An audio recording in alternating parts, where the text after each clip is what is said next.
রহমান রহিম আল্লাহ তাআলার নামে। এই যে নবী রাসূলরা রয়েছে, এদের কাউকে কারো উপর আমি বেশি মর্যাদা দান করেছি। এদের মধ্যে এমনও কেউ ছিল যাদের সাথে আল্লাহ তাআলা কথা বলেছেন এবং এর মাধ্যমে কারো মর্যাদা তিনি বাড়িয়ে দিয়েছেন। আমি মরিয়মের ছেলে ঈসাকে কতিপয় উজ্জ্বল নিদর্শন দিয়েছিলাম, অতঃপর পবিত্র রূহের মাধ্যমে তাকে আমি সাহায্য করেছি। আল্লাহ তাআলা চাইলে তাদের আগমনের পর যাদের কাছে এসব উজ্জ্বল নিদর্শন এসেছে তারা কখনো মারামারিতে লিপ্ত হতো না, কিন্তু রাসূলদের পর তারা দলে উপদলে বিভক্ত হয়ে গেল। অতঃপর তাদের মধ্যে কিছু লোক ঈমান আনল, আবার তাদের কিছু লোক আল্লাহ তাআলা ও তার নবীকে অস্বীকার করল। অথচ আল্লাহ পাক চাইলে এরা কেউই যুদ্ধ বিগ্রহে লিপ্ত হতো না, কিন্তু আল্লাহ তাআলা যা চান তাই করেন। হে ঈমানদাররা, তোমরা যারা ঈমান এনেছ, আমার দেয়া ধন সম্পদ থেকে আমার পথে ব্যয় করো সেদিনটি আসার আগে, যেদিন কোনো বেচাকেনা চলবে না, কোন রকম বন্ধুত্ব ভালোবাসাও কাজে আসবে না, না সেদিন কারো কাছ থেকে কোনো সুপারিশ গ্রহণ করা হবে। মূলত এদিনের অস্বীকারীরাই হচ্ছে জালেম। মহান আল্লাহ তাআলা, তিনি ছাড়া দ্বিতীয় কোনো ইলাহ নেই। তিনি চিরঞ্জীব, তিনি অনাদি সত্তা। ঘুম তো দূরের কথা, সামান্য তন্দ্রাও তাকে আচ্ছন্ন করে না। আসমান সমূহ ও জমিনে যা কিছু আছে তার সবকিছুরই একচ্ছত্র মালিকানা তাঁর। কে এমন আছে যে তার দরবারে বিনা অনুমতিতে সুপারিশ করবে? তাদের বর্তমান ভবিষ্যতের সবকিছুই তিনি জানেন। তার জানা বিষয়সমূহের কোনো কিছুই কারো জ্ঞানের সীমা পরিসীমার আয়ত্তাধীন হতে পারে না। তবে কিছু জ্ঞান যদি তিনি কাউকে দান করে থাকেন তবে তা ভিন্ন কথা। তার বিশাল সাম্রাজ্য আসমান জমিনের সবকিছুই পরিবেষ্টন করে আছে। এ উভয়টির হেফাজত করার কাজ কখনো তাকে পরিশ্রান্ত করে না। তিনি পরাক্রমশালী ও অসীম মর্যাদাবান। আল্লাহর দ্বীনের ব্যাপারে কোনো জোর জবরদস্তি নেই, কারণ সত্য এখানে মিথ্যা থেকে পরিষ্কার হয়ে গেছে। তোমাদের মধ্যে যদি কোনো ব্যক্তি বাতিল মতাদর্শকে অস্বীকার করে আল্লাহর দেয়া জীবনাদর্শের উপর ঈমান আনে, সে যেন এর মাধ্যমে এমন এক শক্তিশালী রশি ধরল যা কোনোদিনই ছিঁড়ে যাবার নয়। আল্লাহ তাআলা সবকিছুই শোনেন এবং সবকিছুই জানেন।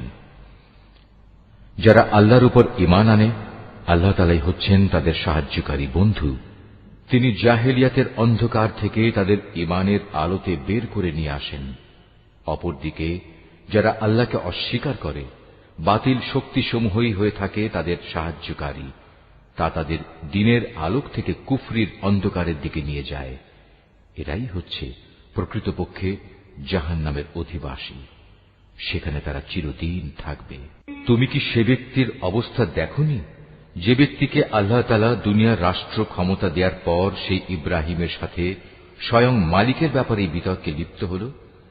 বিতর্কের এক পর্যায়ে ইব্রাহিম বলল, আমার মালিক তিনি, যিনি সৃষ্টিকুলকে জীবন দান করেন, মৃত্যু দান করেন। সে বলল, জীবন মৃত্যু তো আমিও দিয়ে থাকি।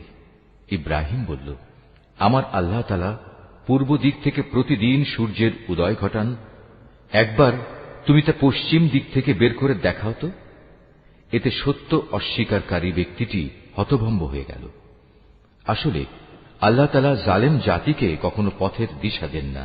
অথবা ঘটনাটি কি সেই ব্যক্তির মতো যে একটি বস্তির পাশ দিয়ে যাবার সময় যখন দেখল তা বিধ্বস্ত হয়ে আপন অস্তিত্বের উপর মুখ থুবড়ে পড়ে আছে, তখন সে ব্যক্তি বলল, এ মৃত জনপদকে কিভাবে আল্লাহ তাআলা আবার পুনরুজ্জীবন দান করবেন?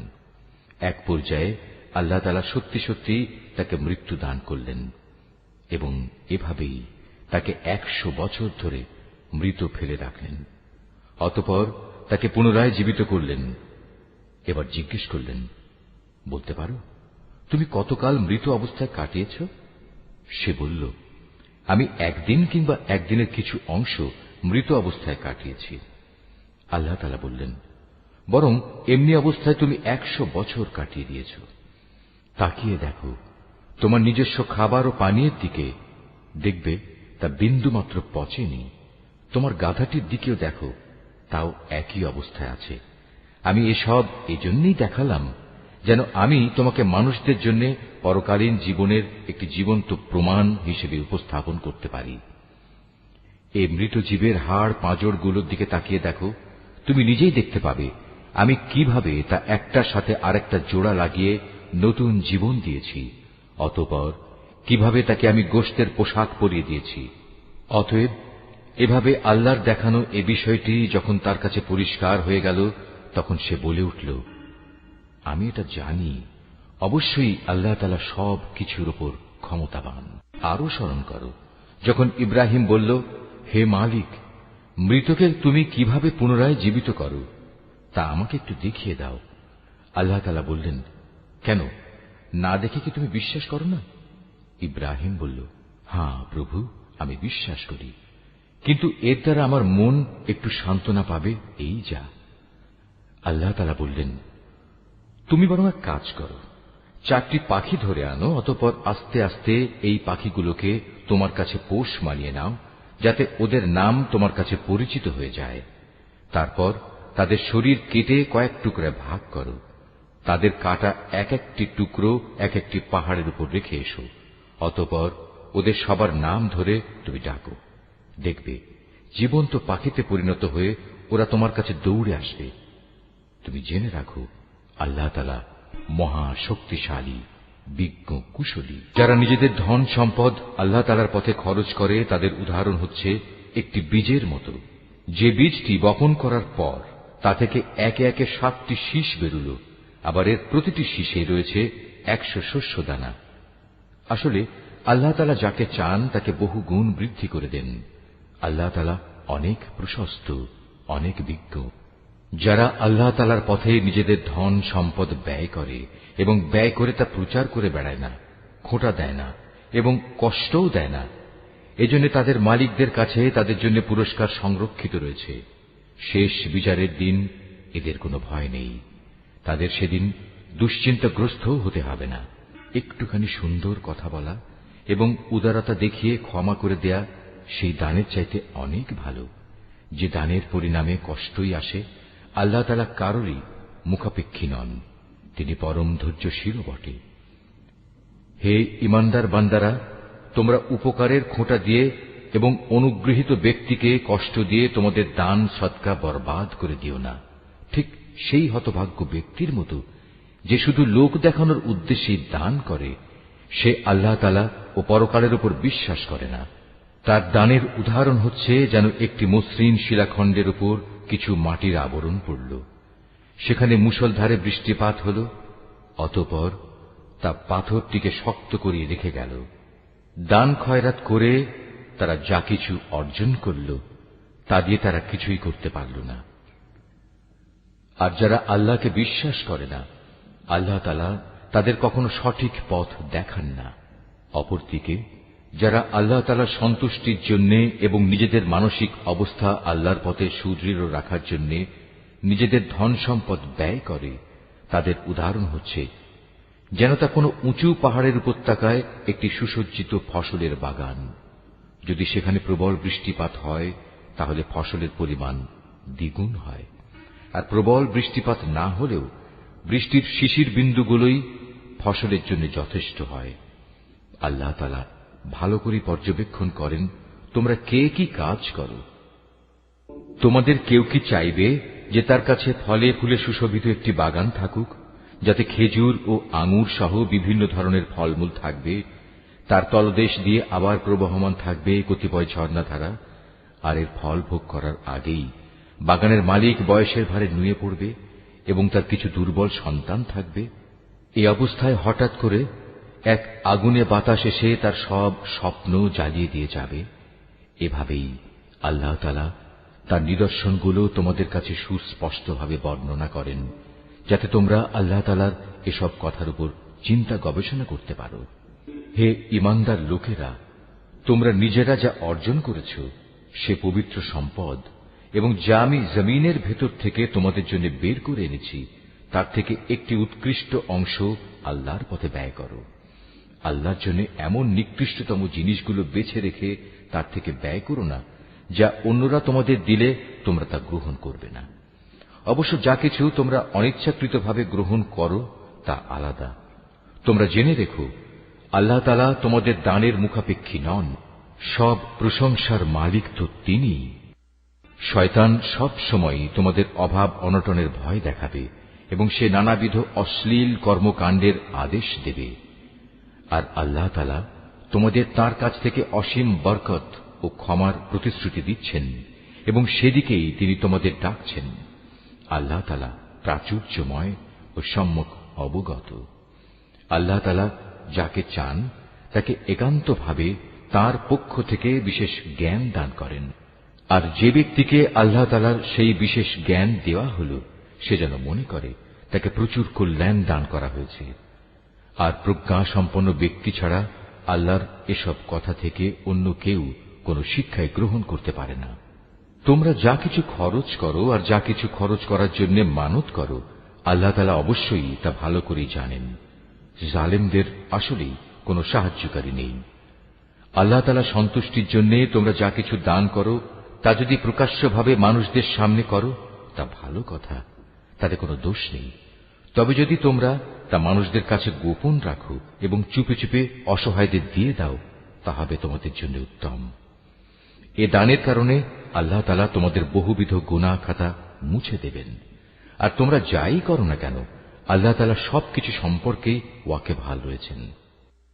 যারা তোমার কথা শোনে না, তাদের হেদায়েতের দায়িত্ব তোমার উপর নয়, তবে আল্লাহ তাআলা যাকে চান তাকেই সঠিক পথ দেখান। তোমরা যা দান সদকা করো, এটা তোমাদের জন্য কল্যাণকর, কারণ তোমরা তো এজন্যই খরচ করো যেন আল্লাহর সন্তুষ্টি অর্জন করতে পারো। তোমরা আজ যা কিছু দান করবে, আগামীকাল তার পুরোপুরি পুরস্কার তোমাদের আদায় করে দেয়া হবে। সেদিন তোমাদের উপর কোন রকম জুলুম করা হবে না। দান সদকা তো তোমাদের মাঝে এমন কিছু গরিব মানুষের জন্য, যারা আল্লাহর পথে এমনভাবে ব্যাপৃত, যারা নিজেদের জন্য জমিনের বুকে চেষ্টা সাধনা করতে পারে না। আত্মসম্মান বোধের কারণে কিছু চায় না বলে অজ্ঞ মূর্খ লোকেরা এদের মনে করে এরা বুঝি সচ্ছল, কিন্তু তুমি এদের বাহ্যিক চেহারা দেখেই এদের সঠিক অবস্থা বুঝে নিতে পারো। এরা মানুষদের কাছ থেকে কাকুতি মিনতি করে ভিক্ষা করতে পারে না। তোমরা যা কিছুই খরচ করবে, আল্লাহ তাআলা তার যথার্থ বিনিময় দেবেন, কারণ তিনি সবকিছুই দেখেন। যারা দিনরাত প্রকাশ্যে ও সঙ্গোপনে নিজেদের মাল সম্পদ ব্যয় করে, তাদের মালিকের দরবারে তাদের এ দানের প্রতিফল সুরক্ষিত রয়েছে। তাদের উপর কোন রকম ভয়ভীতি থাকবে না, তারা চিন্তিতও হবে না। যারা সুদ খায়, তারা মাথা উঁচু করে দাঁড়াতে পারবে না, দাঁড়ালেও তার দাঁড়ানো হবে সে ব্যক্তির মতো যাকে শয়তান নিজস্ব পরশ দিয়ে দুনিয়ার লোভ লালসায় মহাচ্ছন্ন করে রেখেছে। এটা এই কারণে যেহেতু এরা বলে ব্যবসা বাণিজ্য তো সুদের মতোই একটা কারবারের নাম, অথচ আল্লাহ তাআলা ব্যবসা হালাল করেছেন এবং সুদকে হারাম করেছেন। তাই তোমাদের যার যার কাছে তার মালিকের পক্ষ থেকে সুদ সংক্রান্ত এই উপদেশ পৌঁছেছে, সে অতঃপর সুদের কারবার থেকে বিরত থাকবে। আগে এ আদেশ আসা পর্যন্ত যে সুদ সে খেয়েছে তা তো তার জন্য অতিবাহিত হয়েই গেছে। তার ব্যাপার একান্তই আল্লাহ তাআলার সিদ্ধান্তের উপর। কিন্তু এরপর যে ব্যক্তি আবার সুদী কারবারে ফিরে আসবে, তারা অবশ্যই জাহান্নামের অধিবাসী হবে, সেখানে তারা চিরদিন থাকবে। আল্লাহ তাআলা সুদ নিশ্চিহ্ন করেন, অপরদিকে দান সৎকার পবিত্র কাজকে তিনি উত্তরোত্তর বৃদ্ধি করেন। আল্লাহ তাআলা তার নিয়ামতের প্রতি অকৃতজ্ঞ পাপিষ্ঠ ব্যক্তিদের কখনো পছন্দ করেন না। তবে যারা সত্যিকার অর্থে আল্লাহ তাআলার উপর ঈমান এনেছে এবং ভালো কাজ করেছে, নামাজ প্রতিষ্ঠা করেছে, যাকাত আদায় করেছে, তাদের সেদিন কোনো ভয় থাকবে না, তারা সেদিন চিন্তিতও হবে না। হে ঈমানদার লোকেরা, তোমরা সুদের ব্যাপারে আল্লাহকে ভয় করো। আগের সুদী কারবারের যেসব বকেয়া আছে তোমরা তা ছেড়ে দাও, যদি সত্যিই তোমরা আল্লাহর উপর ঈমান আনো। যদি তোমরা এমনটি না করো, তাহলে অতঃপর আল্লাহ তাআলা ও তাঁর রাসূলের পক্ষ থেকে তোমাদের বিরুদ্ধে যুদ্ধের ঘোষণা থাকবে। আর যদি এখনো তোমরা আল্লাহর দিকে ফিরে আসো, তাহলে তোমরা তোমাদের মূলধন ফিরে পাবার অধিকারী হবে। সুদী কারবার দ্বারা অন্যের উপর জুলুম করো না, তোমাদের উপরও অতঃপর সুদের জুলুম করা হবে না। সে ঋণ গ্রহীতা ব্যক্তি কখনো যদি অভাবগ্রস্ত হয়ে পড়ে তাহলে তার উপর চাপ দিও না, বরং তার সচ্ছলতা ফিরে আসা পর্যন্ত তাকে অবকাশ দাও। আর যদি তা মাফ করে দাও তাহলে তা হবে তোমাদের জন্য অতি উত্তম কাজ। যদি তোমরা ভালোভাবে জানো তাহলে তাই করো। সেদিনটিকে ভয় করো যেদিন তোমাদের সবাইকে আল্লাহর দিকে ফিরিয়ে নেওয়া হবে। সেদিন প্রত্যেক মানব সন্তানকে জীবনভর কামাই করা পাপ পুণ্যের পুরোপুরি ফলাফল দিয়ে দেয়া হবে। কার ওপর সেদিন কোন ধরনের জুলুম করা হবে না। হে ঈমানদার বান্দারা, তোমরা যখন পরস্পরের সাথে নির্দিষ্ট একটি সময়ের জন্য ঋণের চুক্তি করো তখন তা লিখে রাখো। তোমাদের মধ্যকার যে কোনো একজন লেখক সুবিচারের ভিত্তিতে এই চুক্তিনামা লিখে দেবে। যাকে আল্লাহ তাআলা লেখা শিখিয়েছেন সে যেন কখনো লিখতে অস্বীকৃতি না জানায়। লেখার সময় ঋণ গ্রহীতা লেখককে বলে দেবে কি কি শর্ত সেখানে লিখতে হবে। এ পর্যায়ে লেখককে অবশ্যই তার মালিক আল্লাহ তাআলাকে ভয় করা উচিত। চুক্তিনামা লেখার সময় লক্ষ্য রাখতে হবে তার কিছু যেন বাদ না পড়ে। যদি সে ঋণ গ্রহীতা অজ্ঞ, মূর্খ এবং সব দিক থেকে দুর্বল হয়, অথবা চুক্তিনামার কথাবার্তা বলে দেওয়ার ক্ষমতাই তার না থাকে, তাহলে তার পক্ষ থেকে তার কোনো অভিভাবক ন্যায়ানৌগ পন্থায় বলে দেবে কি কি কথা লিখতে হবে। তদুপরি তোমাদের মধ্যে থেকে দুইজন পুরুষকে এ চুক্তিপত্রে সাক্ষী বানিয়ে নিও। যদি দুইজন পুরুষ একত্রে পাওয়া না যায় তাহলে একজন পুরুষ এবং দুজন মহিলা সাক্ষী হবে, যাতে করে তাদের একজন ভুলে গেলে দ্বিতীয়জন তাকে স্মরণ করিয়ে দিতে পারে। এমন সব লোকদের মধ্যে থেকে সাক্ষী নিতে হবে যাদের উভয় পক্ষ পছন্দ করবে। সাক্ষীদের যখন সাক্ষী প্রদানের জন্য ডাকা হবে তখন তারা তা অস্বীকার করবে না। লেনদেনের সময় পরিমাণ ছোট হোক কিংবা বড় হোক, দিনক্ষণ সহ তা লিখে রাখার ব্যাপারে অবহেলা করো না। এটা আল্লাহর কাছে ন্যায্যতর ও সাক্ষ্য দানের ক্ষেত্রে অধিক মজবুত ভিত্তির উপর প্রতিষ্ঠিত, এবং পরবর্তীকালে যাতে তোমরা সন্দিগ্ধ না হও তার সমাধানের জন্যও এটা নিকটতর পন্থা। যা কিছু তোমরা নগদ হাতে হাতে আদান প্রদান করো তা সব সময় না লিখলেও তোমাদের কোনো ক্ষতি নেই, তবে ব্যবসায়িক লেনদেনের সময় অবশ্যই সাক্ষী রাখবে। দলিলের লেখক ও চুক্তিনামার সাক্ষীদের কখনো তাদের মত বদলানোর জন্য কষ্ট দেয়া যাবে না। তারপরেও তোমরা যদি তাদের এ ধরনের যাতনা প্রদান করো তাহলে জেনে রেখো তা হবে তোমাদের জন্য একটি মারাত্মক গুনাহ। এ ব্যাপারে আল্লাহ তাআলা তোমাদের সব কিছুই শিখিয়ে দিচ্ছেন, কেননা আল্লাহ তাআলা সব কিছুই জানেন। যদি তোমরা কখনো সফরে থাকো এবং এ কারণে ঋণের চুক্তি লেখার মতো কোনো লেখক না পাও, তাহলে চুক্তি লেখার বদলে কোনো জিনিস বন্ধক রেখে দাও। যখন তোমাদের কোনো ব্যক্তি অপর ব্যক্তিকে কোনো বন্ধকি জিনিসের ব্যাপারে বিশ্বাস করে, এমতাবস্থায় যে ব্যক্তিকে বিশ্বাস করা হয়েছে তার উচিত সেই আমানত যথাযথ ফেরত দেয়া এবং আমানতের ব্যাপারে আল্লাহ তাআলাকে ভয় করা, যিনি তার মালিক। তোমরা কখনো সাক্ষ্য গোপন করো না। যে ব্যক্তি তা গোপন করে সে অবশ্যই অন্তরের দিক থেকে পাপিষ্ঠ সাব্যস্ত হয়। বস্তুত আল্লাহ তাআলা তোমাদের যাবতীয় কাজকর্মের ব্যাপারে সম্যক অবগত রয়েছেন। আসমান জমিনে যা কিছু আছে তা সবই আল্লাহ তাআলার জন্য। তোমরা তোমাদের মনের ভেতরে যা কিছু আছে তা যদি প্রকাশ করো কিংবা তা গোপন করো, আল্লাহ তাআলা একদিন তোমাদের কাছ থেকে এর পুরোপুরি হিসাব গ্রহণ করবেন। এরপর তিনি যাকে ইচ্ছা তাকে মাফ করে দেবেন, আবার যাকে ইচ্ছা তাকে তিনি শাস্তি দেবেন। আল্লাহ তাআলা সব কিছুর উপর ক্ষমতাবান। আল্লাহর রসুল সে বিষয়ের উপর ঈমান এনেছে যা তার উপর তার মালিকের পক্ষ থেকে নাযিল করা হয়েছে, আর যারা সে রসুলের উপর বিশ্বাস স্থাপন করেছে তারাও সে একই বিষয়ের উপর ঈমান এনেছে। এরা সবাই ঈমান এনেছে আল্লাহর উপর, তার ফেরেশতাদের উপর, তার কিতাব সমূহের উপর, তার রসুলদের উপর। তারা বলে, আমরা তার পাঠানো নবী রসুলদের কারো মাঝে কোন রকম পার্থক্য করি না। আর তারা বলে, আমরা তো আল্লাহর নির্দেশ শুনেছি এবং তা মেনেও নিয়েছি। হে আমাদের মালিক, আমরা তোমার ক্ষমা চাই এবং আমরা জানি আমাদের একদিন তোমার কাছেই ফিরে যেতে হবে। আল্লাহ তাআলা কখনো কাউকেই তার শক্তি সামর্থ্যের বাইরে কোনো কাজের দায়িত্ব চাপিয়ে দেন না। সে ব্যক্তির জন্য ততটুকু বিনিময় রয়েছে যতটুকু সে এ দুনিয়ায় সম্পন্ন করবে। আবার সে যতটুকু মন্দ দুনিয়ায় অর্জন করেছে তার উপর তার ততটুকু শাস্তি পতিত হবে। অতএব হে মোমেন ব্যক্তিরা, তোমরা এই বলে দোয়া করো, হে আমাদের মালিক, যদি আমরা কিছু ভুলে যাই, কোথাও যদি আমরা কোনো ভুল করে বসি, তার জন্য তুমি আমাদের পাকড়াও করো না। হে আমাদের মালিক, আমাদের পূর্ববর্তী জাতিদের উপর যে ধরনের বোঝা তুমি চাপিয়েছিলে তা আমাদের উপর চাপিও না। হে আমাদের মালিক, যে বোঝা বইবার সামর্থ্য আমাদের নেই তা তুমি আমাদের উপর চাপিয়ে দিও না। তুমি আমাদের উপর মেহেরবানি করো, তুমি আমাদের মাফ করে দাও, আমাদের উপর তুমি দয়া করো।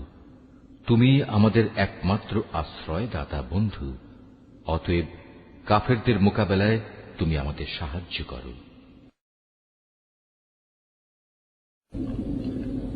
সূরা আলে ইমরান। রহমান রহিম আল্লাহ তাআলার নামে। আলিফ লাম মিম। মহান আল্লাহ তাআলা, তিনি ছাড়া অন্য কোনো মাবুদ নেই। তিনি চিরঞ্জীব, তিনি চিরস্থায়ী। তিনি সত্য দিন সহকারে তোমার উপর এই কিতাব নাজিল করেছেন, যা তোমার আগে নাজিল করা যাবতীয় কিতাবের সত্যতা স্বীকার করে, এবং তিনি তাওরাত ও ইনজিল নাজিল করেছেন মানব জাতিকে সঠিক পথ প্রদর্শনের জন্য। ইতিপূর্বে আল্লাহ তাআলা আরো কিতাব নাজিল করেছেন। তিনি হক ও বাতিলের মধ্যে ফয়সালা করার মানদণ্ড হিসেবে কোরআন অবতীর্ণ করেছেন। তা সত্ত্বেও যারা আল্লাহ তাআলার নিদর্শন সমূহকে অস্বীকার করবে তাদের জন্য রয়েছে কঠোর শাস্তি। আল্লাহ তাআলা অসীম ক্ষমতার মালিক, তিনি চরম প্রতিশোধ গ্রহণকারীও বটে। আল্লাহ তাআলার কাছে আকাশমালা ও ভূখণ্ডের কোন তথ্যই গোপন নেই। তিনি তো সেই মহান সত্তা যিনি মায়ের পেটে থাকতেই তার ইচ্ছা মতো তোমাদের আকৃতি গঠন করেছেন। আসলেই আল্লাহ তাআলা ছাড়া দ্বিতীয় কোনো মাবুদ নেই। তিনি প্রচন্ড ক্ষমতাশালী এবং প্রবল প্রজ্ঞাময়। তিনি সেই মহান সত্তা। তিনি তোমার উপর এই কিতাব নাজিল করেছেন। এই কিতাবে দু ধরনের আয়াত রয়েছে। এর কিছু হচ্ছে সুস্পষ্ট দ্ব্যর্থহীন আয়াত, সেগুলি হচ্ছে কিতাবের মৌলিক অংশ। এছাড়া বাকি আয়াতগুলো হচ্ছে রূপক বর্ণনায় বর্ণিত মানুষের মাঝে যাদের অন্তরে বক্রতা রয়েছে। তারা এগুলোকে কেন্দ্র করেই নানা ধরনের ফিতনা ফাসাদ সৃষ্টি করা এবং আল্লাহর কিতাবের অপব্যাখ্যা করার উদ্দেশ্যে এসব রূপক আয়াত থেকে কিছু অংশের অনুসরণ করে। মূলত এসব রূপক বিষয়ের ব্যাখ্যা আল্লাহ তাআলা ছাড়া আর কেউ জানে না। এ কারণেই যাদের মধ্যে জ্ঞানের গভীরতা আছে সেসব ব্যক্তি বলে, আমরা এর সবটুকুর উপর ঈমান এনেছি। এগুলো সবই তো আমাদের মালিকের পক্ষ থেকে আমাদের দেয়া হয়েছে। সত্য কথা হচ্ছে, আল্লাহর হেদায়েতে প্রজ্ঞা সম্পন্ন লোকেরাই কেবল শিক্ষা গ্রহণ করে থাকে। তারা আরো বলে, হে আমাদের মালিক, একবার যখন তুমি আমাদের সঠিক পথের দিশা দিয়েছ, তখন আর তুমি আমাদের মনকে বাঁকা করে দিও না। একান্ত তোমার কাছ থেকে আমাদের প্রতি দয়া করো, কেননা যাবতীয় দয়ার মালিক তো তুমি। হে আমাদের মালিক, তুমি অবশ্যই সমগ্র মানব জাতিকে তোমার সামনে হিসাব নিকাশের জন্য একদিন একত্রিত করবে, এতে কোন রকম সন্দেহ নাই। নিঃসন্দেহে আল্লাহ তাআলা কখনোই ওয়াদা ভঙ্গ করেন না। যারা আল্লাহ তাআলা ও তাঁর বিধান অস্বীকার করেছে তাদের ধন সম্পদ ও সন্তান সন্ততি আল্লাহর আযাব থেকে তাদের বাঁচানোর ব্যাপারে কোনই উপকারে আসবে না। পরিণামে তারাই হবে জাহান্নামের ইন্ধন। তাদের পরিণতি হবে ফিরআউন ও তাদের পূর্ববর্তী নাফরমান জাতিসমূহের মতো। তারা আমার আয়াতসমূহ মিথ্যা প্রতিপন্ন করেছিল। অতএব তাদের অপরাধের কারণে আল্লাহ তাআলা তাদের শক্ত করে পাকড়াও করলেন। বস্তুত শাস্তি প্রয়োগে আল্লাহ তাআলা অত্যন্ত কঠোর। হে নবী, যারা আল্লাহকে অস্বীকার করে সেসব বিদ্রোহী কাফেরদের তুমি বলে দাও, অচিরেই তোমরা এই দুনিয়ায় লাঞ্ছিত পরাজিত হবে এবং পরকালে তোমাদের জাহান্নামের আগুনের কাছে জড়ো করা হবে। আর জাহান্নাম তা তো হচ্ছে অত্যন্ত নিকৃষ্ট অবস্থান। সে দল দুটোর মধ্যে তোমাদের জন্য শিক্ষণীয় কিছু নিদর্শন মজুদ ছিল, যারা বদরের সম্মুখ সমরে একে অপরের সামনাসামনি হয়েছিল। এদের মধ্যে এক বাহিনী লড়ছিল আল্লাহর দ্বীনের পথে, আর অপর বাহিনীটি ছিল অবিশ্বাসী কাফেরদের। এই সম্মুখ সমর তারা চর্মচক্ষু দিয়ে তাদের প্রতিপক্ষকে তাদের দ্বিগুণ দেখতে পাচ্ছিল। তারপরেও আল্লাহ তাআলা যাকে চান তাকে সাহায্য ও বিজয় দান করেন। এসব ঘটনার মাঝে সেসব লোকের জন্য অনেক কিছু শেখার আছে যারা অন্তর্দৃষ্টি সম্পন্ন।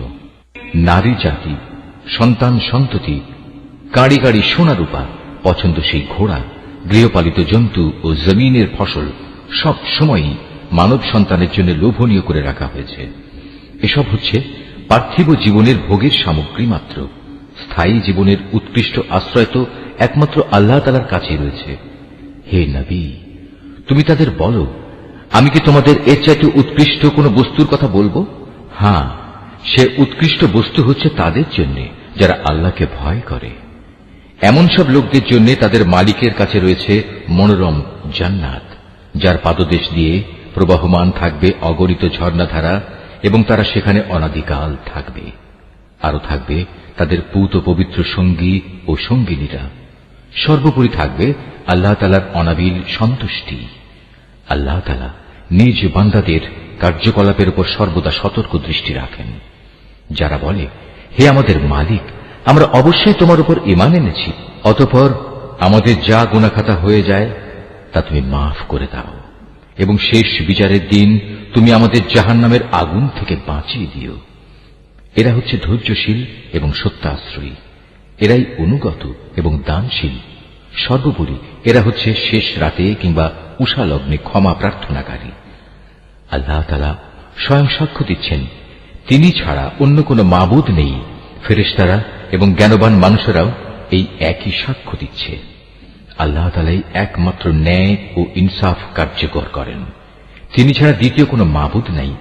তিনি পরাক্রমশালী, তিনি প্রজ্ঞাময়। নিঃসন্দেহে মানুষের জীবন বিধান হিসেবে আল্লাহ তাআলার কাছে ইসলামই একমাত্র গ্রহণযোগ্য ব্যবস্থা।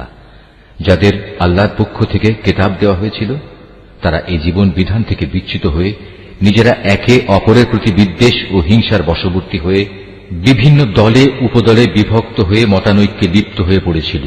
তা আবার তাদের কাছে আল্লাহর পক্ষ থেকে সঠিক জ্ঞান আসার পর যে ব্যক্তি আল্লাহর বিধান অস্বীকার করবে, তার জানা উচিত অবশ্যই আল্লাহ তাআলা দ্রুত হিসাব গ্রহণকারী।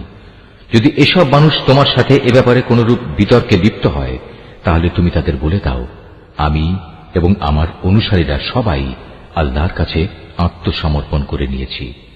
অতঃপর যাদের আল্লাহর পক্ষ থেকে কিতাব দেওয়া হয়েছে এবং যারা কোনো কিতাব না পেয়ে মূর্খ থেকে গেছে, তাদের সবাইকে জিজ্ঞাসা করো, তোমরা কি সবাই আল্লাহর কাছে আত্মসমর্পণ করেছ? হ্যাঁ, তারা যদি জীবনের সর্বক্ষেত্রে আল্লাহর আনুগত্য মেনে নেয়, তাহলে তারা তো সঠিক পথ পেয়েই গেল। কিন্তু তারা যদি ঈমান থেকে মুখ ফিরিয়ে নেয়, তাহলে মনে রেখো, তোমার দায়িত্ব হচ্ছে কেবল আমার কথা পৌঁছে দেয়া। আল্লাহ তাআলা বান্দাদের কর্মকাণ্ড পর্যবেক্ষণ করছেন। নিঃসন্দেহে যারা আল্লাহর নাজিল করা নিদর্শন সমূহ অস্বীকার করে, যারা অন্যায়ভাবে নবীদের হত্যা করে এবং মানব জাতিকে যারা ন্যায় ও ইনসাফ মেনে চলার আদেশ দেয়, তাদের হত্যা করে, এদের তুমি এক কঠোর শাস্তির সুসংবাদ দাও। এদের অবস্থা হচ্ছে দুনিয়া আখিরাত উভয় স্থানেই এদের কর্ম ব্যর্থ নিষ্ফল হয়ে গেছে, আর এ কারণেই এদের কোথাও কোনো সাহায্যকারী থাকবে না। হে নবী, তুমি তাদের সম্পর্কে চিন্তা করে দেখেছ কি, যাদের আমার কিতাবের কিছু অংশ দেয়া হয়েছিল, অতঃপর তাদের যখন আল্লাহর কিতাবের সে অংশের দিকে ডাকা হল যা তাদের মধ্যকার অমীমাংসিত বিষয়সমূহের মীমাংসা করে দেবে, তখন তাদের একদল লোক এ হেদায়েত থেকে মুখ ফিরিয়ে নিল। মূলত এরাই হচ্ছে সেসব লোক যারা আল্লাহর ফয়সালা থেকে পরান্মুখ থাকে। এটা এ কারণে যে এ নির্বোধ লোকেরা বলে, দোজখের আগুন আমাদের শরীর কখনো স্পর্শ করবে না, আর যদি একান্ত করেও তা হবে হাতে গোনা কয়েকটি দিনের ব্যাপার মাত্র। মূলত তাদের নিজেদের ধর্ম বিশ্বাসের মাঝে নিজেদের মন গড়া ধারণাই তাদের প্রতারিত করে রেখেছে। অতঃপর সেদিন অবস্থান কেমন হবে, যেদিন আমি সমগ্র মানব সন্তানকে একত্রিত করব। যেদিন সম্পর্কে কোনো দ্বিধা সন্দেহের অবকাশ নেই।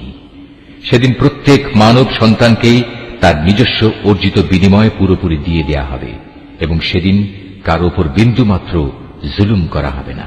হে নবী, তুমি বলো, হে রাজাধিরাজ মহান আল্লাহ, তুমি যাকে ইচ্ছা তাকে সাম্রাজ্য দান করো, আবার যার কাছ থেকে চাও তা কেড়েও নিয়ে যাও। যাকে ইচ্ছা তুমি সম্মানিত করো, যাকে ইচ্ছা তুমি অপমানিত করো। সব রকমের কল্যাণ তো তোমার হাতেই নিবদ্ধ। নিশ্চয়ই তুমি সবকিছুর উপর একক ক্ষমতাবান। তুমি রাতকে দিনের মাঝে সামিল করো, আবার দিনকে রাতের ভেতর সামিল করো। প্রাণহীন বস্তু থেকে তুমি যেমন প্রাণের আবির্ভাব ঘটাও, আবার প্রাণহীন অসাড় বস্তু বের করে আনো প্রাণ সর্বস্ব জীব থেকে, এবং যাকে ইচ্ছা তুমি বিনা হিসেবে রিজিক দান করো। ইমানদার ব্যক্তিরা কখনো ইমানদারদের বদলে অবিশ্বাসী কাফেরদের নিজেদের বন্ধু বানাবে না।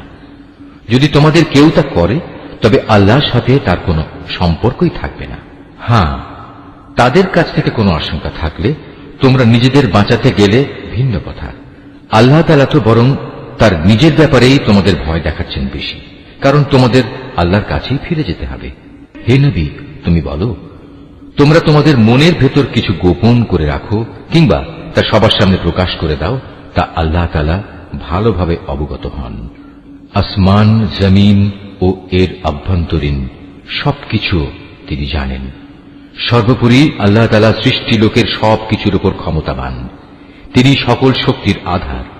যেদিন প্রত্যেকেই তার ভালো কাজ সামনে হাজির দেখতে পাবে, যে ব্যক্তির কৃতকর্ম খারাপ থাকবে সে সেদিন কামনা করতে থাকবে যে তার মধ্যে এবং বিচারের এই দিনটির মাঝে যদি দুস্তর একটা তফাৎ থাকত। আল্লাহ তাআলা তো তোমাদের তার ক্ষমতা ও শাস্তি থেকে ভয় দেখাচ্ছেন, কারণ আল্লাহ তাআলা তার বান্দাদের সাথে অত্যন্ত অনুগ্রহশীল। হে নবী, তুমি বলো, তোমরা যদি আল্লাহ তাআলাকে ভালোবাসো তাহলে আমার কথা মেনে চলো, তাহলে আল্লাহ তাআলাও তোমাদের ভালোবাসবেন এবং তিনি তোমাদের গুনাহ খাতা মাফ করে দেবেন।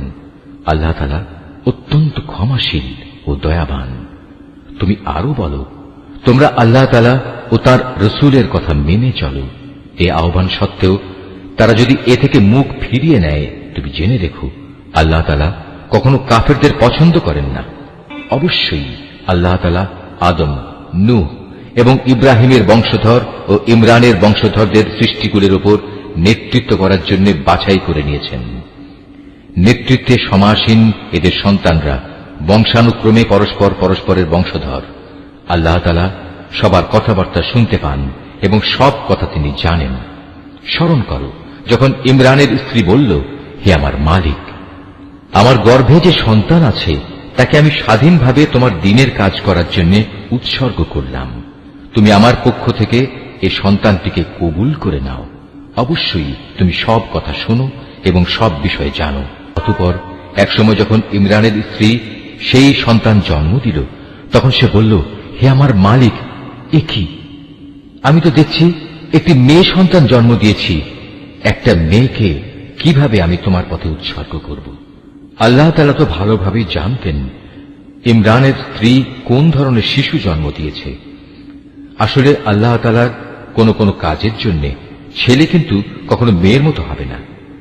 ইমরানের স্ত্রী বলল, আমি এই শিশুর নাম রাখলাম মারিয়াম, এবং আমি এই শিশু ও তার অনাগত সন্তানকে অভিশপ্ত শয়তানের অনিষ্ট থেকে রক্ষার জন্য তোমার কাছে আশ্রয় চাই।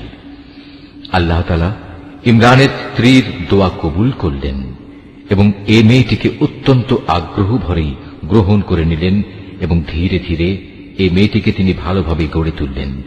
আর সেজন্যই আল্লাহ তাআলা তাকে জাকারিয়ার তত্ত্বাবধানে রেখে দিলেন। বড় হবার পর যখনই জাকারিয়া তার কাছে তার নিজস্ব ইবাদতের কক্ষে যেত, তখনই দেখতে পেত সেখানে কিছু খাবার মজুদ রয়েছে। খাবার দেখে জাকারিয়া জিজ্ঞেস করত, হে মারিয়াম, এসব খাবার তোমার কাছে কোত্থেকে আসে? মারিয়াম জবাব দিত, এসব আসে আমার মালিক আল্লাহর কাছ থেকে। আর অবশ্যই আল্লাহ তাআলা যাকে চান তাকে বিনা হিসেবে রিজিক দান করেন। সেখানে দাঁড়িয়েই জাকারিয়া তার মালিকের কাছে দোয়া করল, হে আমার মালিক, তুমি তোমার কাছ থেকে আমাকে তোমার অনুগ্রহের প্রতীক হিসেবে একটি নেক সন্তান দান করো। নিশ্চয়ই তুমি মানুষের ডাক শোনো ফেরেশতারা তাকে ডাক দিল এমন এক সময়ে যখন সে ইবাদতের কক্ষে নামাজ আদায় করছিল। ফেরেশতারা বলল, হে জাকারিয়া, আল্লাহ তাআলা তোমার ডাক শুনেছেন। অবশ্যই আল্লাহ তাআলা তোমাকে ইয়াহিয়ার জন্ম সম্পর্কে সুসংবাদ দিচ্ছেন। তোমার সে সন্তান আল্লাহর পক্ষ থেকে তার বাণীর সত্যায়ন করবে। সে হবে সমাজের নেতা, সে হবে সচ্চরিত্রবান, সে হবে নবী, সর্বোপরি সে হবে সৎ কর্মশীল ব্যক্তিদের একজন। এ কথা শুনে জাকারিয়া বলল, হে আমার মালিক, আমার ঘরে ছেলে হবে কিভাবে? একে তো আমি নিজে বার্ধক্যে উপনীত হয়ে গেছি, তদুপরি আমার স্ত্রীও বন্ধা, সন্তান ধারণে সম্পূর্ণ অক্ষম। আল্লাহ তাআলা বললেন, হ্যাঁ, এভাবেই হয়। আল্লাহ তাআলা যা চান তাই তিনি করেন। জাকারিয়া নিবেদন করল, হে মালিক, তুমি আমার জন্য এর কিছু পূর্ব লক্ষণ ঠিক করে দাও। আল্লাহ তাআলা বললেন, হ্যাঁ, তোমার সে লক্ষণ হবে এই যে তুমি 3 দিন 3 রাত পর্যন্ত মানুষের সাথে ইশারা ইঙ্গিত ছাড়া কথাবার্তা বলবে না। এই অবস্থায় তুমি তোমার মালিককে বেশি বেশি স্মরণ করবে এবং সকাল সন্ধ্যায় তার পবিত্র নামসমূহের তসবিহ পাঠ করতে থাকবে। রুকু 5। অতঃপর মরিয়ম বয়প্রাপ্ত হল। আল্লাহর ফেরেশতারা যখন বলল, হে মরিয়ম, আল্লাহ তাআলা নিঃসন্দেহে তোমাকে একটি বিশেষ কাজের জন্য বাছাই করেছেন এবং এজন্য তোমাকে তিনি পবিত্র করেছেন এবং বিশ্বের নারীকুলের উপর তিনি তোমাকে সম্মানিত করেছেন। হে মরিয়ম, এর যোগ্য হওয়ার জন্য তুমি সর্বদা তোমার মালিকের অনুগত হও, তার কাছে আনুগত্যের মাথা নত করো। রুকুকারীদের সাথে তুমিও আল্লাহর সামনে রুকু করো। হে নবী, এ সবই ছিল তোমার জন্য অদৃশ্য লোকের সংবাদ। আমি এগুলো তোমাকে ওহীর মাধ্যমে জানিয়েছি, নতুবা তুমি তো সেখানে তাদের পাশে হাজির ছিলে না, বিশেষ করে যখন ইবাদতখানার পুরোহিতরা মরিয়মের পৃষ্ঠপোষক কে হবে এটা নির্বাচনের জন্য ভাগ্যরেখায় কলম নিক্ষেপ করেছিল, আর তুমি তাদের ওখানে উপস্থিত ছিলে না যখন তারা বিতর্ক করছিল। অতঃপর ফেরেশতারা বলল, হে মরিয়ম, অবশ্যই আল্লাহ তাআলা তোমাকে একটি পুত্র সন্তানের জন্ম সংক্রান্ত নিজস্ব এক বাণীর সুসংবাদ দিচ্ছেন। তার নাম হবে মসীহ। সে পরিচিত হবে মরিয়মের পুত্র ঈসা হিসাবে। দুনিয়া আখিরাতের উভয় স্থানেই সে সম্মানিত হবে। সে হবে আল্লাহর সান্নিধ্যপ্রাপ্ত ব্যক্তিদের অন্যতম। সে দোলনায় থাকা অবস্থায় যেমন মানুষের সাথে কথা বলতে পারবে, পরিণত বয়সেও তেমনি ভাবে তাদের সাথে কথা বলবে। বস্তুত সে হবে নেককার মানুষদের একজন। মরিয়ম বলল, হে আমার মালিক, আমার গর্ভে সন্তান আসবে কোত্থেকে? আমাকে তো কখনো কোনো মানব সন্তান স্পর্শ পর্যন্ত করেনি। আল্লাহ তাআলা বললেন, এভাবেই আল্লাহ তাআলা যাকে চান তাকে চিরাচরিত নিয়ম ছাড়াই পয়দা করেন। তিনি যখন কোনো কাজ করার সিদ্ধান্ত নেন তখন শুধু তাকে বলেন, হয়ে যাও, অতঃপর সাথে সাথে তা সংঘটিত হয়ে যায়। ফেরেশতারা মরিয়মকে বলল, তোমার সন্তানকে আল্লাহ তাআলা তাঁর কিতাব ও প্রজ্ঞার বিষয়গুলো শেখাবেন, সাথে সাথে তিনি তাকে তাওরাত এবং ইনজিলও শিক্ষা দেবেন। আল্লাহ তাআলা তাকে বনী ইসরাঈলদের কাছে রসুল করে পাঠালেন। অতঃপর সে আল্লাহ রসুল হয়ে তাদের কাছে এসে বলল, আমি নিঃসন্দেহে তোমাদের মালিকের কাছ থেকে নবুয়তের কিছু নিদর্শন নিয়ে এসেছি। সেই নিদর্শনগুলো হচ্ছে, আমি তোমাদের জন্য মাটি দ্বারা পাখির মতো করে একটি আকৃতি গঠন করব এবং পরে তাতে খুঁ দেব। অতঃপর তোমরা দেখবে এই আকৃতিটি আল্লাহর ইচ্ছায় জীবন্ত পাখি হয়ে যাবে, আর জন্মান্ধ এবং কুষ্ঠ রোগীকেও সুস্থ করে দেব। আল্লাহর ইচ্ছায় এভাবে আমি মৃতকেও জীবিত করে দেব। আমি তোমাদের আরো বলে দেব, তোমরা নিজের ঘরে কি কি জিনিস খাও, আবার কি জিনিস না খেয়ে জমা করে রাখো। মূলত তোমরা যদি আল্লাহর উপর ঈমান আনো তাহলে নিঃসন্দেহে এতে তোমাদের জন্য নিদর্শন রয়েছে। মসীহ ঈসা ইবনে মরিয়ম আরো বলবে, তাওরাতের যে বাণী আমার কাছে রয়েছে আমি তার সত্যায়নকারী। তাছাড়া তোমাদের উপর হারাম করে রাখা হয়েছে এমন কতিপয় জিনিসও আমি তোমাদের জন্য হালাল করে দেব, এবং আমি তোমাদের মালিকের পক্ষ থেকে এই নিদর্শন নিয়েই এসেছি। অতএব তোমরা আল্লাহকে ভয় করো এবং আমার আনুগত্য করো। নিশ্চয়ই আল্লাহ তাআলা আমার মালিক, তোমাদেরও মালিক। অতএব তোমরা তাঁরই ইবাদত করো আর এটাই হচ্ছে একমাত্র সঠিক ও সোজা পথ। অতঃপর ঈসা যখন তাদের থেকে কুফরি আঁচ করতে পারল, তখন সে সাথীদের ডেকে বলল, কে আছো তোমরা? আল্লাহ তাআলার পথের দিকে চলার সময় আমার সাহায্যকারী হবে? হাওয়ারীরা বলল, হ্যাঁ, আমরাই হব আল্লাহর সাহায্যকারী। আমরা আল্লাহর উপর ঈমান এনেছি। হে ঈসা, তুমি সাক্ষী থাকো, আমরা সবাই এক একজন অনুগত বান্দা। হাওয়ারীরা বলল, হে আল্লাহ, তুমি যা কিছু নাজিল করেছ আমরা তার উপর ঈমান এনেছি এবং আমরা রাসূলের কথাও মেনে নিয়েছি, সুতরাং তুমি সত্যের পক্ষে সাক্ষ্যদাতাদের সাথে আমাদের নাম লিখে দাও। অতঃপর বনী ইসরায়েলের লোকেরা আল্লাহর নবীর বিরুদ্ধে দারুণ শঠতা করল, তাই আল্লাহ কৌশলের পন্থা গ্রহণ করলেন। বস্তুত আল্লাহ তাআলাই হচ্ছেন সর্বোত্তম কৌশলী। যখন আল্লাহ তাআলা বললেন, হে ঈসা, আমি তোমার এই দুনিয়ার জীবন কাটানোর কাল শেষ করতে যাচ্ছি এবং বর্তমান পরিস্থিতিতে আমি তোমাকে আমার কাছে তুলে আনব।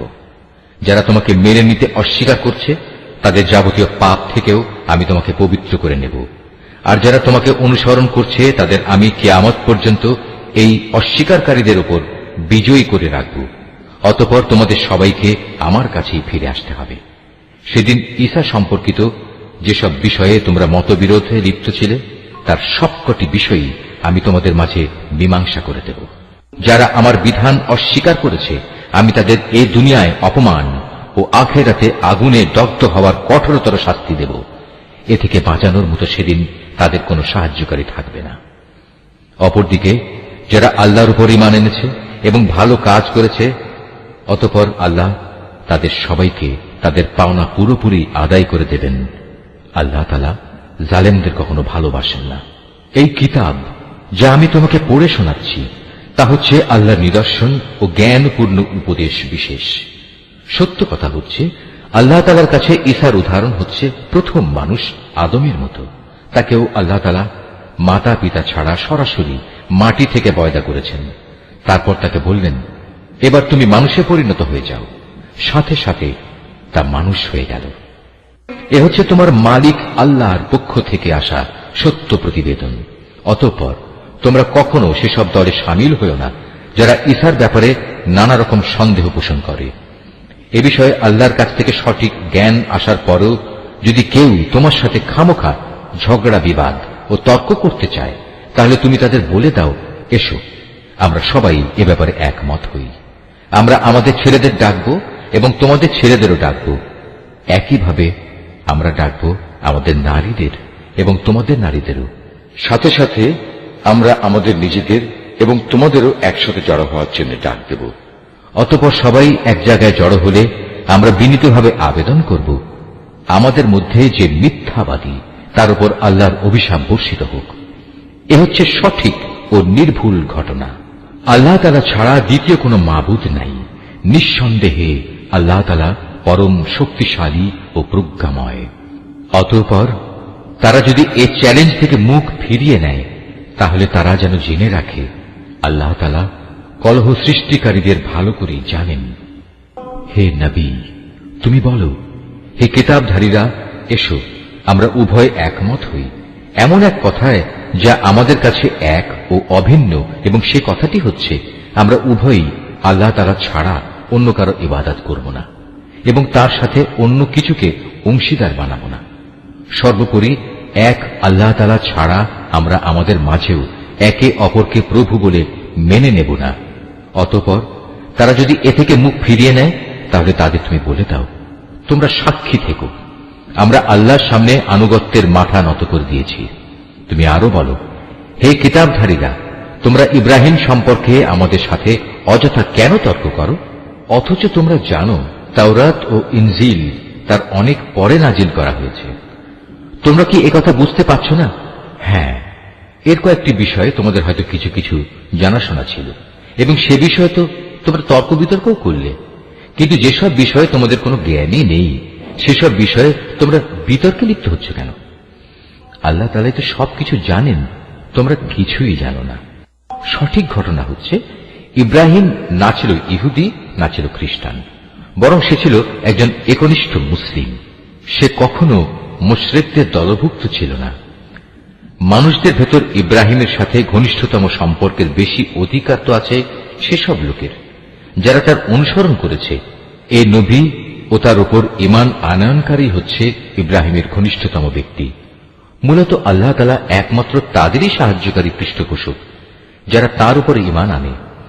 এই কিতাবধারীদের একটি দল বিভ্রান্তি সৃষ্টি করে তোমাদের কোনো না কোনোভাবে পথভ্রষ্ট করে দিতে চায়, যদিও তাদের এ বোধটুকু নেই যে তাদের এসব কর্মপন্থা তাদের নিজেদের ছাড়া অন্য কোনো ব্যক্তিকেই পথভ্রষ্ট করতে পারবে না। হে কিতাবধারীরা, তোমরা জেনে বুঝে কেন আল্লাহর আয়াত ও তার বিধান অস্বীকার করছ, অথচ এই ঘটনাসমূহের সত্যতার সাক্ষ্য তো তোমরা নিজেরাই বহন করছ। হে কিতাবধারীরা, কেন তোমরা হককে বাতিলের সাথে মিশিয়ে দিচ্ছ? এতে করে তোমরা তো সত্যকেই গোপন করে দিচ্ছ, অথচ এটা যে সত্যের একান্ত পরিপন্থী তা তোমরা ভালো করেই জানো। আহলে কিতাবদের মধ্যে থেকে একদল নির্বোধ তাদের নিজেদের লোকদের বলে, মুসলমানদের উপর যা কিছু অবতীর্ণ হয়েছে তোমরা সকালবেলায় তার উপর ঈমান আনো এবং বিকেলবেলায় গিয়ে তা অস্বীকার করো। এর ফলে তারা সম্ভবত ঈমান থেকে ফিরে আসবে। যারা তোমাদের জীবন বিধানের অনুসরণ করে এমন সব লোকজন ছাড়া অন্য কারো কথাই তোমরা মেনে নিও না। হে নবী, তুমি বলে দাও, একমাত্র হেদায়েত হচ্ছে আল্লাহর হেদায়েত। তোমরা একথা মনে করো না যে তোমাদের যে ধরনের ব্যবস্থা দেওয়া হয়েছে তেমন ধরনের কিছু অন্য কাউকেও দেয়া হবে এবং সে সূত্র ধরে অন্য লোকেরা তোমাদের মালিকের দরবারে তোমাদের বিরুদ্ধে কোন রকম যুক্তিতর্ক খাড়া করবে। হে নবী, তুমি তাদের বলে দাও, হেদায়েতের এ অনুগ্রহ তো আল্লাহর হাতেই। তিনি যাকে ইচ্ছা তাকেই তা দান করেন। আল্লাহ তাআলা বিশাল প্রজ্ঞা সম্পন্ন। নিজের দয়া দিয়ে তিনি যাকে ইচ্ছা তাকে হিদায়াতের জন্য খাস করে নেন। বস্তুত আল্লাহ তাআলা হচ্ছেন অসীম দয়া ও অনুগ্রহের মালিক। আহলে কিতাবদের মধ্যে এমন লোকও আছে, তুমি যদি তাদের কাছে ধন সম্পদের এক স্তূপ আমানত রাখো, তারা চাওয়া মাত্রই তা তোমাকে ফেরত দেবে। আবার এদের মধ্যে এমন কিছু লোকও আছে যাদের কাছে যদি একটি দিনারও তুমি রাখো, তারা তা তোমাকে ফিরিয়ে দেবে না। হ্যাঁ, যদি এজন্য তোমরা তাদের উপর চেপে বসতে পারো তাহলে সেটা ভিন্ন। এটা এই কারণে যে এরা বলে, এই অইহুদি অশিক্ষিত লোকদের ব্যাপারে আমাদের উপর কোনো বাধ্যবাধকতা নেই। এভাবেই এরা বুঝে শুনে আল্লাহর উপর মিথ্যা কথা বলে। অবশ্য যে ব্যক্তি আল্লাহর সাথে সম্পাদিত প্রতিশ্রুতি রক্ষা করে চলে, অতঃপর সে ব্যাপারে সাবধানতা অবলম্বন করে, তাদের জন্য সুখবর হচ্ছে আল্লাহ তাআলা সাবধানী লোকদের খুব ভালোবাসেন। যারা নিজেদের আল্লাহর সাথে সম্পাদিত প্রতিশ্রুতি ও শপথ সমূহ সামান্য বৈষয়িক মূল্যে বিক্রি করে দেয়, পরকালে তাদের জন্য আল্লাহর পুরস্কারের কোনো অংশই থাকবে না। সেদিন এদের সাথে আল্লাহ তাআলা কোনো কথাবার্তা বলবেন না, এমনকি সেদিন আল্লাহ তাআলা তাদের দিকে তাকিয়েও দেখবেন না এবং আল্লাহ তাআলা তাদের পাক পবিত্রও করবেন না। সত্যি এদের জন্য রয়েছে কঠোর পীড়াদায়ক আযাব। এদের মধ্যে এমন কিছু লোকও আছে যারা কিতাবের কোনো অংশ যখন পড়ে তখন নিজেদের জিহ্বাকে এমনভাবে এদিক সেদিক করে নেয় যাতে তোমরা মনে করতে পারো যে সে সত্যি বুঝি তা কিতাবের কোনো অংশ, কিন্তু তা কিতাবের কোনো অংশই নয়। তারা আরো বলে এটা আল্লাহর কাছ থেকেই এসেছে, কিন্তু আসলে তা আল্লাহর কাছ থেকে আসা কিছু নয়। এরা জেনে শুনে আল্লাহর উপর মিথ্যা কথা বলে চলেছে। কোন মানব সন্তানের পক্ষেই এটা সম্ভব নয় যে আল্লাহ তাআলা তাকে তার কিতাব, প্রজ্ঞা ও নবুয়ত দান করবেন। অতঃপর সে লোকদের ডেকে বলবে, তোমরা আল্লাহকে ছেড়ে এখন সবাই আমার বান্দা হয়ে যাও। বরং সে তো নবুয়ত প্রাপ্তির পর একথাই বলবে, তোমরা সবাই তোমাদের মালিকের বান্দা হয়ে যাও। এটা এই কারণে যে তোমরাই মানুষদের এই কিতাব শেখাচ্ছিলে এবং তোমরা নিজেরাও তাই অধ্যয়ন করছিলে। আল্লাহর ফেরেশতা ও তার নবীদের প্রতিপালক রূপে স্বীকার করে নিতে এ ব্যক্তি তোমাদের কখনো আদেশ দেবে না। একবার আল্লাহর অনুগত মুসলমান হবার পর সে কিভাবে তোমাদের পুনরায় কুফরির আদেশ দিতে পারে? আল্লাহ তাআলা যখন তার নবীদের কাছ থেকে প্রতিশ্রুতি নিয়েছিলেন তখন তিনি বলেছিলেন, এ হচ্ছে কিতাব ও তার ব্যবহারিক জ্ঞান কৌশল যা আমি তোমাদের দান করলাম। অতঃপর তোমাদের কাছে যখন আমার কোন রসূল আসবে যে তোমাদের কাছে রক্ষিত আগের কিতাবের সত্যায়ন করবে, তখন তোমরা অবশ্যই তার আনিত বিধানের উপর ঈমান আনবে এবং তাকে সাহায্য করবে। আল্লাহ তাআলা জিজ্ঞাসা করলেন, তোমরা কি এ কথার উপর আমার অঙ্গীকার গ্রহণ করেছ? তারা বলল, হ্যাঁ, আমরা মেনে চলার অঙ্গীকার করছি। আল্লাহ তাআলা বললেন, তাহলে তোমরা সাক্ষী থেকো এবং আমিও তোমাদের সাথে এ অঙ্গীকারের সাক্ষী হয়ে রইলাম। অতঃপর যারা তা ভঙ্গ করে এ থেকে মুখ ফিরিয়ে নেবে তারা অবশ্যই বিদ্রোহী বলে পরিগণিত হবে। তারা কি আল্লাহর দেয়া জীবন ব্যবস্থার বদলে অন্য কোন বিধানের সন্ধান করছে? অথচ আসমান জমিনে যা কিছু আছে, ইচ্ছায় হোক কিংবা অনিচ্ছায় হোক, আল্লাহ তাআলার বিধানের সামনে আত্মসমর্পণ করে আছে এবং প্রত্যেককে তো তাঁর কাছেই ফিরে যেতে হবে। হে নবী, তুমি বলো, আমরা আল্লাহর উপর ঈমান এনেছি আমাদের উপর যা নাজিল করা হয়েছে তার উপর। ইব্রাহিম, ইসমাইল, ইসহাক, ইয়াকুব ও তাদের অন্যান্য বংশধরদের প্রতি যা কিছু নাজিল করা হয়েছে তার উপরও আমরা ঈমান এনেছি। আমরা আরো ঈমান এনেছি মুসা, ঈসা এবং অন্য নবীদের তাদের মালিকের পক্ষ থেকে যা কিছু দেওয়া হয়েছে তার উপরও। আল্লাহর এ নবীদের কারো মাঝেই আমরা কোনো ধরনের তারতম্য করি না। মূলত আমরা সবাই হচ্ছি আল্লাহর কাছে আত্মসমর্পণকারী মুসলমান। যদি কেউ ইসলাম ছাড়া নিজের জন্য অন্য কোন জীবন বিধান অনুসন্ধান করে তবে তার কাছ থেকে সে উদ্ভাবিত ব্যবস্থা কখনো গ্রহণ করা হবে না। পরকালে সে চরম ব্যর্থ হবে। বলো, যারা ঈমানের আলো পাওয়ার পর কুফরি করেছে, আল্লাহ তাআলা তাদের কিভাবে আবার আলোর পথ প্রদর্শন করবেন? অথচ এর আগে এরাই সাক্ষ্য দিয়েছিল যে আল্লাহর রসুল সত্য এবং এ রসুলের মাধ্যমেই এদের কাছে উজ্জ্বল নিদর্শন সমূহ এসেছিল। আসলে আল্লাহ তাআলা কখনো সীমা লঙ্ঘনকারী ব্যক্তিদের সঠিক পথ প্রদর্শন করেন না। এসব সীমা লঙ্ঘনজনিত কার্যকলাপের একমাত্র প্রতিদান হিসেবে তাদের উপর আল্লাহ তাআলা তাঁর ফেরেশতা ও অন্য সব মানুষের অভিশাপ বর্ষিত হবে। সে অভিশপ্ত স্থান হচ্ছে জাহান্নাম। সেখানে তারা অনাদিকাল ধরে পড়ে থাকবে। এক মুহূর্তের জন্যও তাদের উপর শাস্তির মাত্রা কমানো হবে না, না আযাব থেকে তাদের একটুখানি বিরাম দেওয়া হবে। তবে তাদের কথা আলাদা, যারা এসব কিছুর পর তওবা করেছে এবং তারপর নিজেদের সংশোধন করে নিয়েছে। আল্লাহ তাআলা অবশ্যই ক্ষমাশীল ও পরম দয়ালু। কিন্তু যারা একবার ঈমান আনার পর কুফরির পথ অবলম্বন করেছে, অতঃপর তারা এই বেঈমানি কার্যকলাপ দিন দিন বাড়াতেই থেকেছে, আল্লাহর দরবারে তাদের তওবা কখনো কবুল হবে না, কারণ এ ধরনের লোকেরাই হচ্ছে পথভ্রষ্ট। রুকু 10। এটা সুনিশ্চিত, যারা আল্লাহ তাআলাকে অস্বীকার করেছে এবং কুফরি অবস্থায় তাদের মৃত্যু হয়েছে, তারা যদি নিজেদের আল্লাহর আযাব থেকে বাঁচানোর জন্য এক পৃথিবী পূর্ণ স্বর্ণ মুক্তিপণ হিসেবে খরচ করে, তবু তাদের কারো কাছ থেকে তা গ্রহণ করা হবে না। বস্তুত এরাই হচ্ছে সেসব হতভাগ্য ব্যক্তি যাদের জন্য রয়েছে মর্মন্তুদ আযাব, আর সেদিন তাদের কোনো সাহায্যকারীও থাকবে না। নিশ্চয়ই আল্লাহ যা বলেছেন সত্য বলেছেন।